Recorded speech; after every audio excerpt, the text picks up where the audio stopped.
The Golden Goose.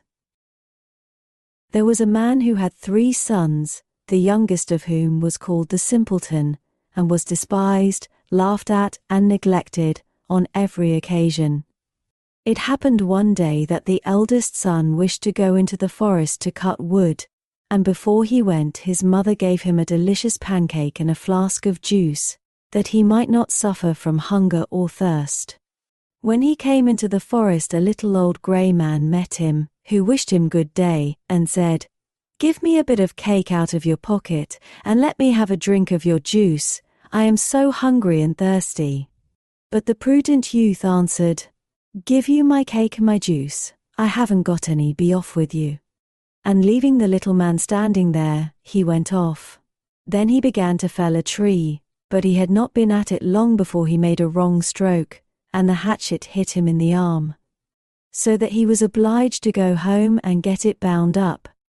That was what came of the little grey man. Afterwards the second son went into the wood, and the mother gave to him, as to the eldest, a pancake and a flask of juice. The little old grey man met him also, and begged for a little bit of cake and a drink of juice. But the second son spoke out plainly, saying, "What I give you I lose myself, so be off with you." And leaving the little man standing there, he went off. The punishment followed. As he was chopping away at the tree, he hit himself in the leg so severely that he had to be carried home. Then said the simpleton, "Father, let me go for once into the forest to cut wood." And the father answered, "Your brothers have hurt themselves by so doing, give it up, you understand nothing about it." But the simpleton went on begging so long, that the father said at last, "Well, be off with you, you will only learn by experience." The mother gave him a cake. It was only made with water and baked in the ashes, and with it a flask of sour beer. When he came into the forest, the little old grey man met him, and greeted him, saying, "Give me a bit of your cake and a drink from your flask. I am so hungry and thirsty." And the simpleton answered, "I have only a flour and water cake and sour beer. But if that is good enough for you, let us sit down together and eat." Then they sat down, and as the simpleton took out his flour and water cake, it became a rich pancake, and his sour beer became good juice. Then they ate and drank, and afterwards the little man said, "As you have such a kind heart, and share what you have so willingly, I will bestow good luck upon you. Yonder stands an old tree, cut it down, and at its roots you will find something." And thereupon the little man took his departure. The simpleton went there, and hewed away at the tree, and when it fell he saw, sitting among the roots, a goose with feathers of pure gold. He lifted it out, and took it with him to an inn, where he intended to stay the night. The landlord had 3 daughters who, when they saw the goose, were curious to know what wonderful kind of bird it was, and ended by longing for one of its golden feathers. The eldest thought, "I will wait for a good opportunity, and then I will pull out one of its feathers for myself."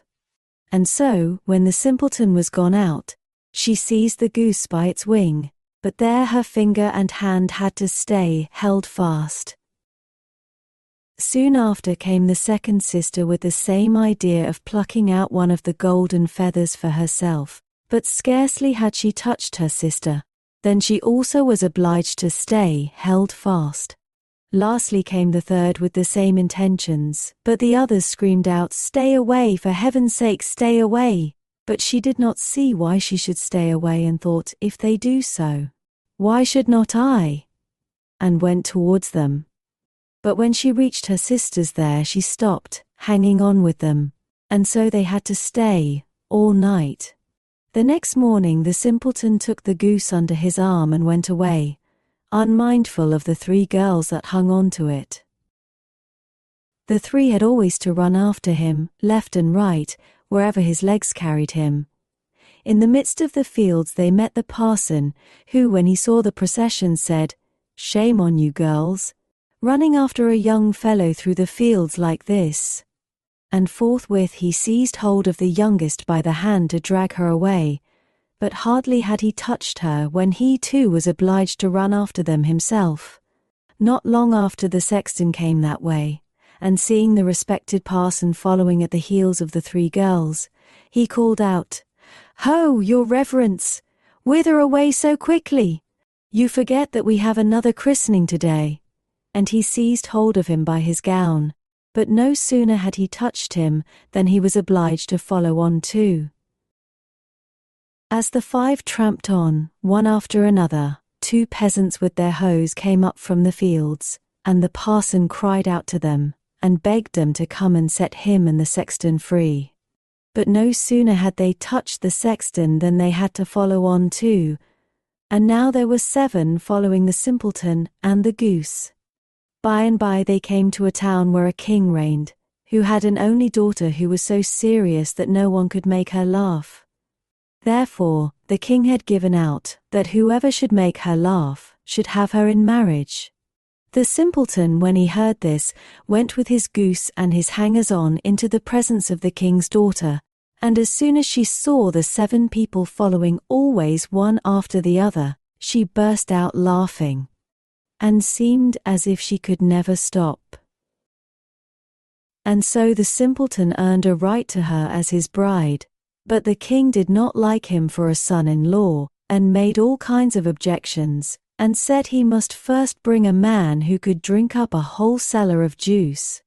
The simpleton thought that the little grey man would be able to help him, and went out into the forest, and there, on the very spot where he felled the tree, he saw a man sitting with a very sad countenance. The simpleton asked him what was the matter, and he answered, "I have a great thirst, which I cannot quench. Cold water does not agree with me. I have indeed drunk up a whole cask of juice, but what good is a drop like that?" Then said the simpleton, "I can help you, only come with me, and you shall have enough." He took him straight to the king's cellar, and the man sat himself down before the big vats, and drank, and before a day was over he had drunk up the whole cellar full. The simpleton again asked for his bride, but the king was annoyed that a wretched fellow called the simpleton by everybody should carry off his daughter, and so he made new conditions. He was to produce a man who could eat up a mountain of bread. The simpleton did not hesitate long, but ran quickly off to the forest, and there in the same place sat a man who had fastened a strap round his body, making a very piteous face, and saying, "I have eaten a whole bakehouse full of rolls, but what is the use of that when one is so hungry as I am? My stomach feels quite empty, and I am obliged to strap myself together that I may not die of hunger."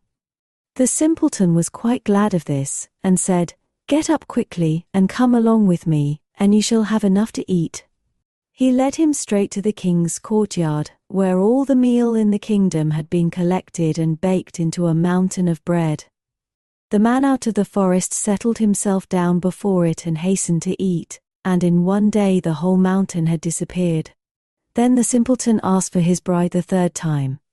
The king, however, found one more excuse, and said he must have a ship that should be able to sail on land or on water. "So soon," said he, "as you come sailing along with it, you shall have my daughter for your wife." The simpleton went straight to the forest, and there sat the little old grey man with whom he had shared his cake, and he said, "I have eaten for you, and I have drunk for you. I will also give you the ship, and all because you were kind to me at the first."